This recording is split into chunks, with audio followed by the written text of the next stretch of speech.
Merhaba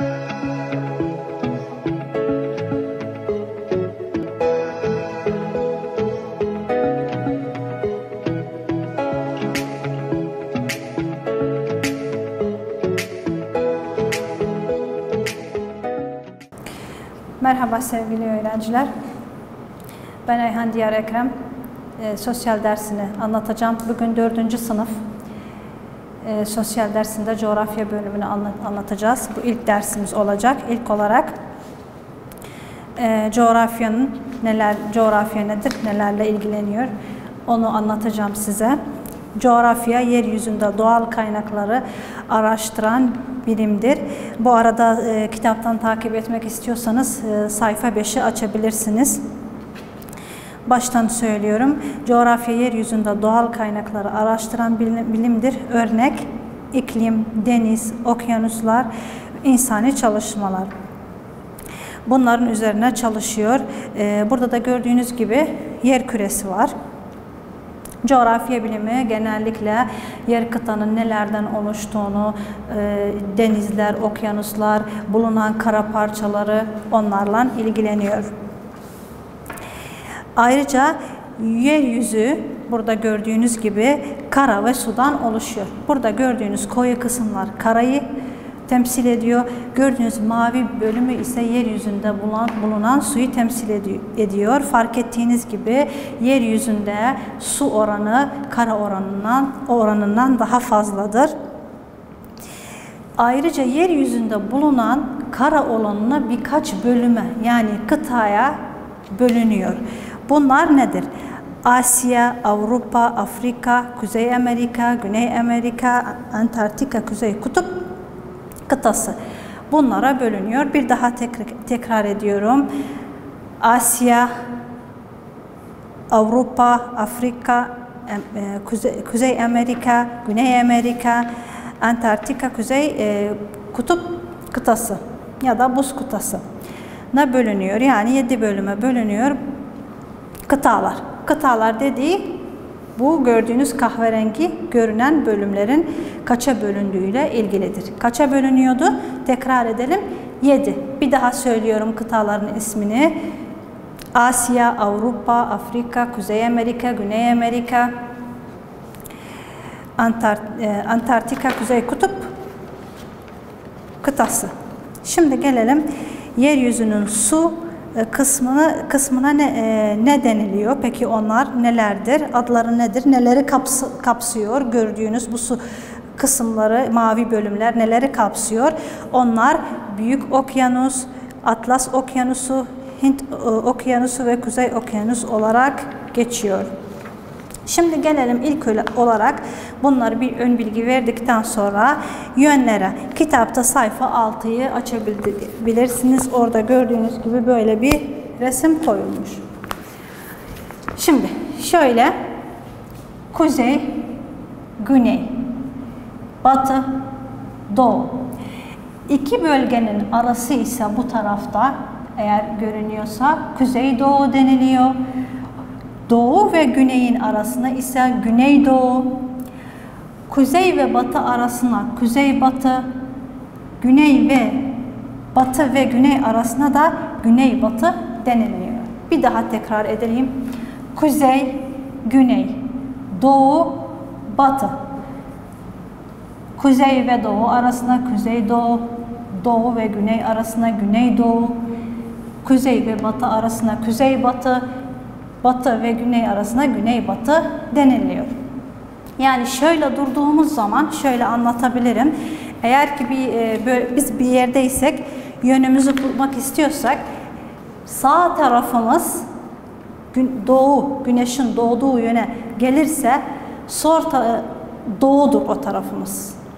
Sağ tarafımız güneşin doğduğu yere gelirse doğudur. Sol tarafımız batı olur. Önümüz kuzey, arkamız güney olur.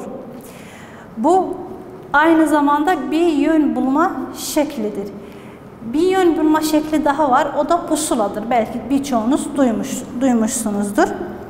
Bir genel bilgi olarak bu da sizlere söylemek istedim bunu da.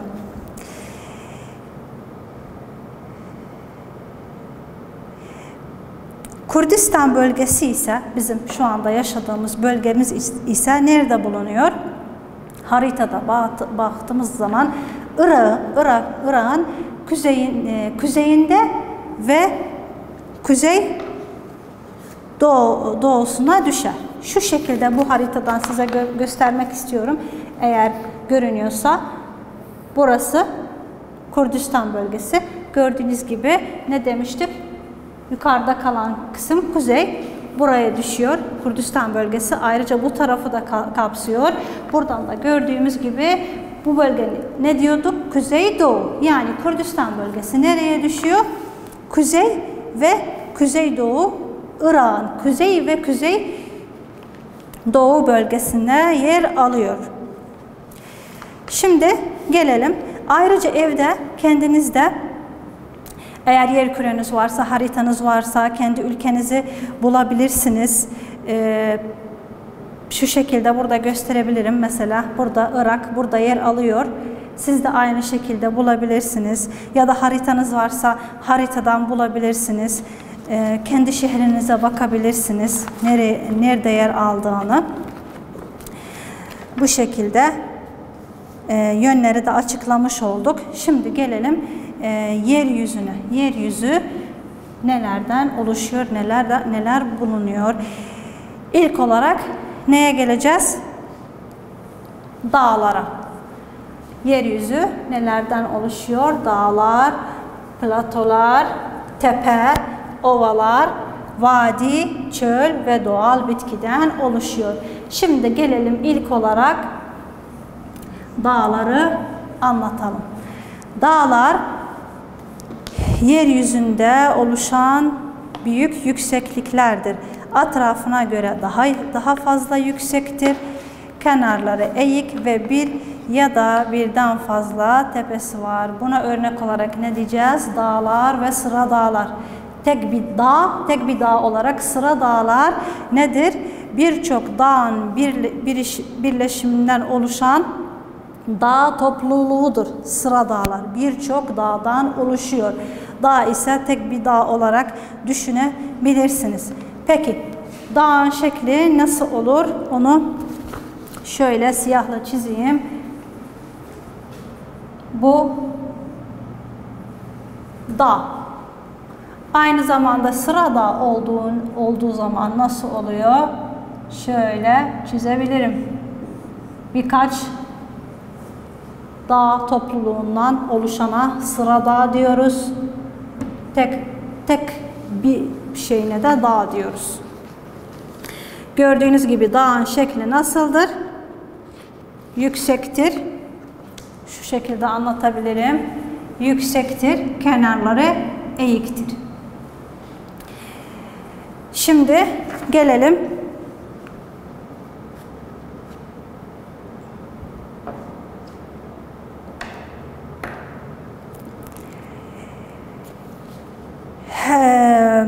dağ. Peki bu dağlar nasıl oluşur? Dağların farklı oluşum yöntemleri var. Farklı şekilde oluşabilir dağlar. Onlardan biri de yanardağ patlaması sonrası oluşuyor bu dağlar. Şimdi ben birkaç tane örnek vereyim dağ ve sıra dağlarında kendi bölgemizden. Mesela Halgurt Dağı ne söyleyebiliriz? Hasarost aynı zamanda sıra dağ olarak geçiyor. Halgurt da ona bağlı bir o sıra dağların içinde yer alan bir yerdir. Siz de aynı zamanda farklı dağlar araştırabilirsiniz. Ödev olarak başka Kürdistan bölgesindeki başka dağlar ismini söyleyebilirsiniz, araştırabilirsiniz. Ben bir tane örnek verdim. Halgurt Dağı dedim. Hasarost sıra dağlarının içinde yer alıyor. Aynı zamanda nereye düşüyor derseniz Erbil'de Çoman bölgesinde yer alıyor. Halgurt Dağı aynı zamanda Halgurt Dağı'nın bir genel bilgi olarak söylüyorum. İkinci en yüksek dağ olarak sayılıyor bizim bölgemizde.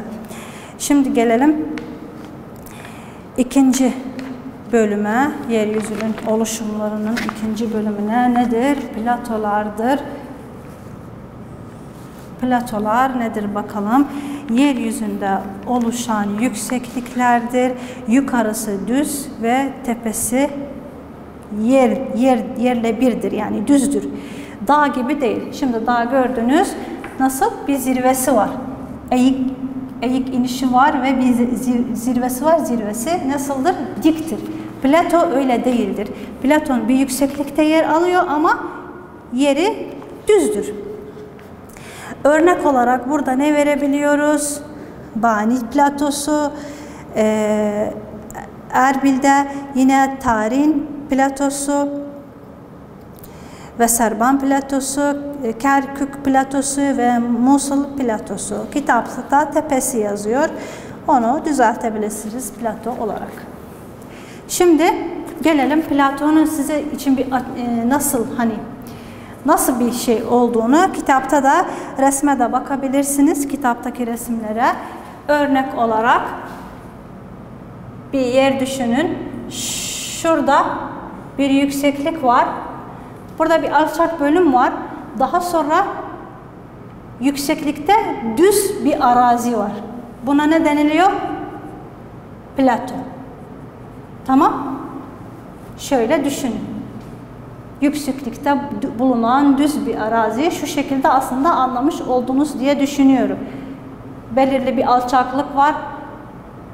Daha yüksekte bir arazi var ama o arazi dağlar gibi dik değil, zirvesi dik değil, daha düz bir yer şeklindedir. Buna plato diyoruz. Örnek olarak tekrar ediyorum platoları. Bizim bölgemizde bulunan, Kurdistan bölgesinde bulunan platoları, Bani platosu, Erbil'de Tarin ve Serban platosu, Kerkük ve Musul platosu. Bu resme de bakabilirsiniz aslında. Burada bir alçaklık var, daha sonrası yüksek ama düz bir arazi. Ona plato diyoruz. Yeryüzü aynı zamanda, şimdi iki bölümü okuduk. Yeryüzü nelerden oluşuyor? Dağları anlattık. Platoları da anlattık. Şimdi gelelim tepeye. Tepe bölümüne. Tepe nasıldır? Görünüm bakımından tepeler, şurada da gösterebilirim. Dağa benzer ama dağ kadar yüksek değil ve etekleri dağ kadar eğik değildir. Örnek olarak ise Hamren Sıra tepeleri Kürdistan ikliminin diğer, bu da örnek olarak bu bölgede hangi tepeyi örnek verebiliriz? Adı nedir? Hamrin Sıra Dağları. Bu tepenin bir özelliği de var. Kürdistan bölgesini Irak'ın orta ve güney bölgesinden ayırıyor bu Hamren Sıra tepeleri. Peki tepenin şeklini şöyle gösterebilirim size. Aradaki farkı herhalde anlayabilirsiniz. Dağ, tepe. Dağ, tepe. Dağa benziyor ama yüksekliği daha az ve kenarları daha az, eğik değildir. Dağ gibi eğik bir şekilde inmiyor. Tekrar ediyorum tepeyi. Tepe nasıldır? Dağa benziyor ama dağ kadar yüksek değil. Ben de çizdim, belki anlaşılır. Kenarları dağ kadar eğik değil. Bu bölgede örnek verirsek tepeden neyi veririz? Hamren Sıra tepeleri. Bunun bir özelliği var. O da nedir? Kürdistan bölgesini Irak'ın orta ve güney bölgesinden ayırıyor. Şimdi gelelim dördüncü konuya. O da ovalar. Ovalar nedir? Düz ve geniş alanlardır. Yükseklikleri azdır. Örnek olarak Erbil Ovası, Şarezur Ovası, Bitvin, Sindi ve Hamreyn Ovası.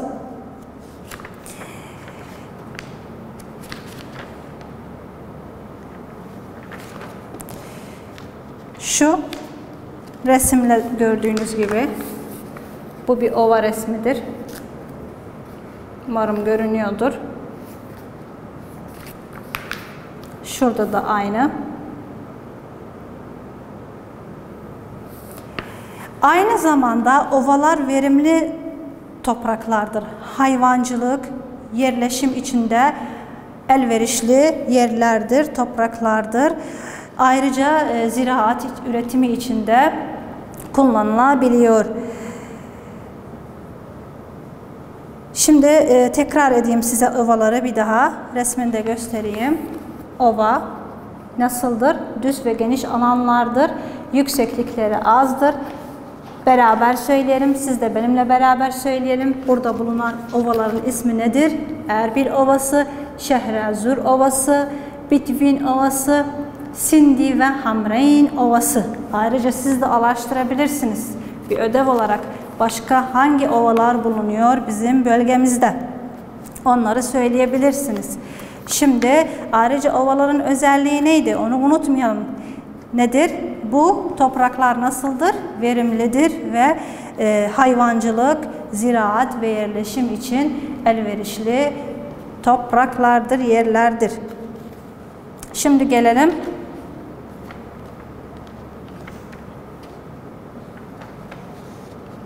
vadi.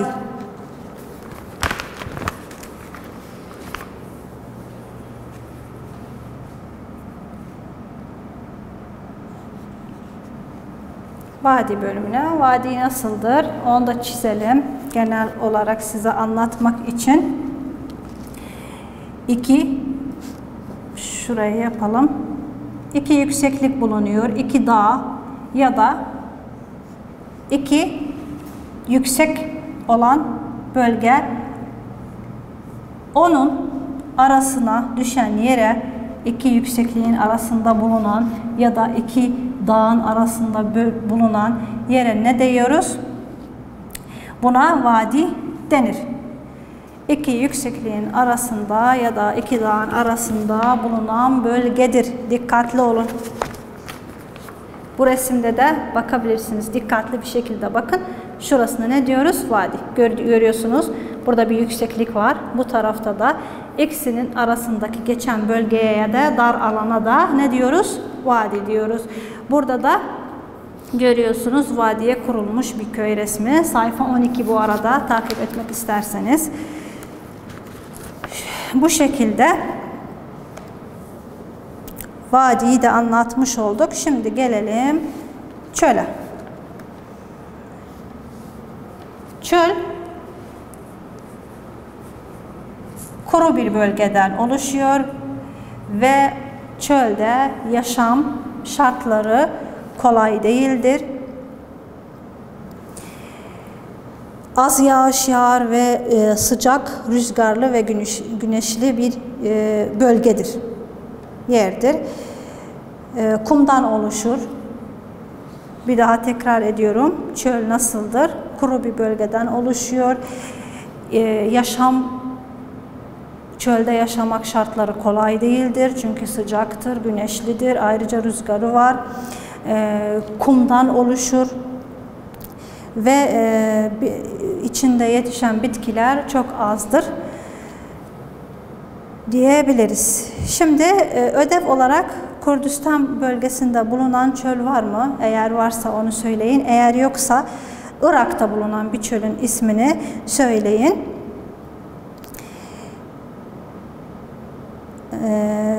Ben şöyle bir örnek verebilirim. Irak'ın güneyinde bulunan çölle ilgili Suriye çölü aynı zamanda Irak'ta da bulunuyor. Aynı kumdan oluşuyor. Hatta belki duymuşsunuz, o bölgeden petrol hatları da geçiyor. Siz de araştırın ve başka çölleri, hangi çöller bulunuyor onu araştırın ve söyleyin. Ayrıca çölde yaşam da istikrarsızdır. Çünkü çölde yaşayanlar sürekli göç eder. Hayvanların besini ve su içecekleri bulunması zor olduğu için burada hangi hayvanlar yaşar? Çoğunlukla develer, koyunlar yaşar. Develer, koyunlar ve keçiler bu bölgelerde beslenir ama genelde göç etmek zorunda kalırlar. Neden dedik? Çünkü sıcaktır, suyu azdır, besin bulmak zordur. Fazla bitki yetişmez, çok az bitki yetişir. Şöyle bir genel bilgi olarak verirsem, çölün en bilinen bitkisi nedir? Bizim de bildiğimiz, hatta bazen evlerimizde de olabilir. Dikenli bir bitkidir.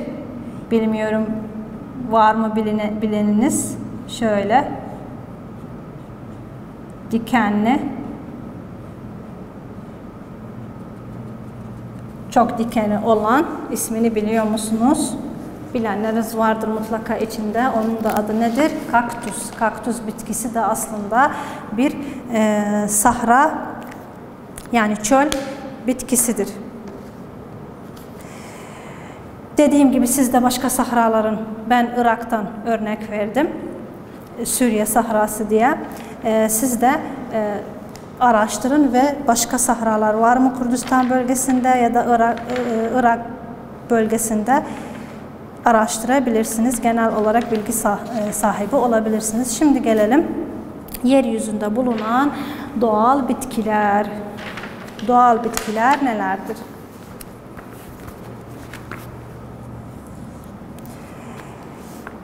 Doğal bitki dediğimiz zaman insanın hiçbir etkisi olmadan, yani bir insanın onun ekmesine ihtiyaç duymadan kendi kendine büyüyen, yetişen bitkidir.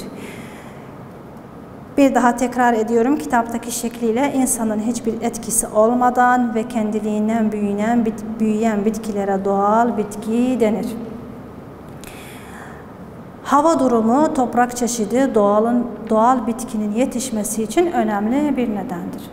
Yani hava durumunun her ülkenin, her yerin, şimdi baktığınız zaman burada her ülkenin hava durumuna göre soğuk bölgelerde farklı doğal bitkisi yetişiyor, sıcak bölgelerde farklı doğal bitkiler yetişiyor, ağaçlar yetişiyor. Ilık bölgelerde, ılıman bölgelerde de farklı bitkiler yetişiyor. Şurada bir orman resmi görüyorsunuz. Burada çam ormanı görüyorsunuz. Şurada da Kürdistan'ın orman resmini görüyorsunuz. Peki bu fotoğraflarda, bu 3 fotoğrafla farklılıklar görüyor musunuz? Farklılıklar nelerdir? Şimdi gelelim doğal bitki yetişmesinde ne gibi şey olabilir? Mesela sıcak bölgelerde, bölgeleri ben 3'e ayırayım: sıcak, ılıman ve soğuk bölge.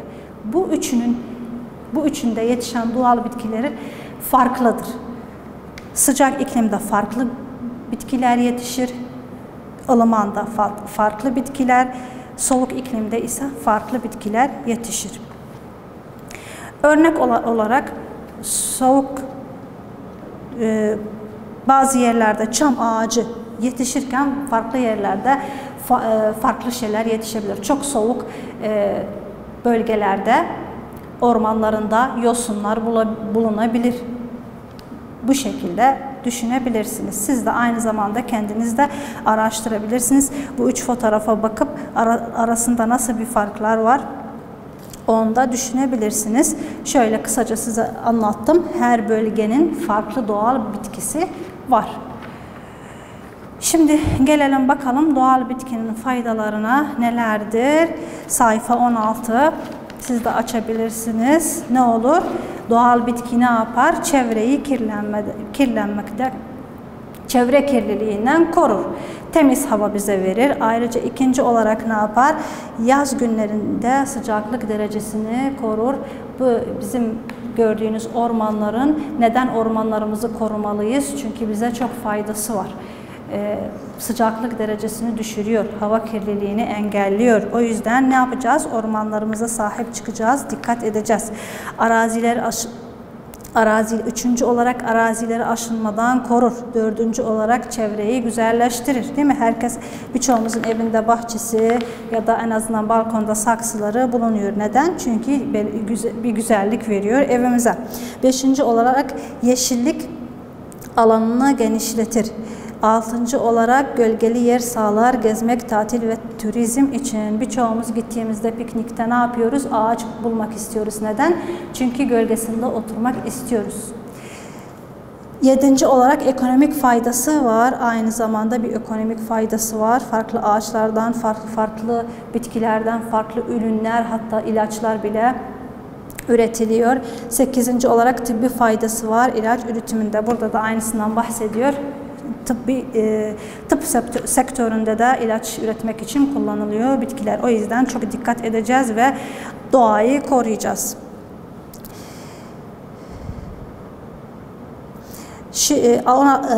16. sayfada yine soruyor. Doğal bitki bütün bölgelerde aynı şekilde mi var? Daha önce de biraz önce anlattım. Hayır, soğuk iklimde ayrı, ılıman iklimde ayrı, sıcak iklimde ayrı farklı doğal bitkiler bulunuyor. Evet, neden farklı bitkiler farklı bölgelerde yetişiyor? Çünkü her bölgenin farklı iklimi var dediğim gibi. O soruya da cevap vermiş olduk. Böylece kısaca bir tekrar edelim. Anlattık, yönleri anlattık. İlk önce başta coğrafyayı anlattık. Ne demek istiyor? Bizim bölgemizin nerede bulunduğunu anlattık dedik. İran, kuzey ve kuzey doğusunda bulunuyor. Daha sonra yönleri anlattık. Kuzey, güney, doğu, batı ve ne şekilde yönümüzü bulabileceğimizi anlattık. Pusula da aynı şekilde kullanılıyor. Daha sonra yeryüzü nelerden oluşuyor onu anlattık. Neydi? Kısaca geçelim. Dağlar, platolar, tepe, ovalar, vadi, çöl ve doğal bitki. Umarım faydalı bir ders olmuştur. Bir dahaki derste görüşmek üzere. Hoşça kalın.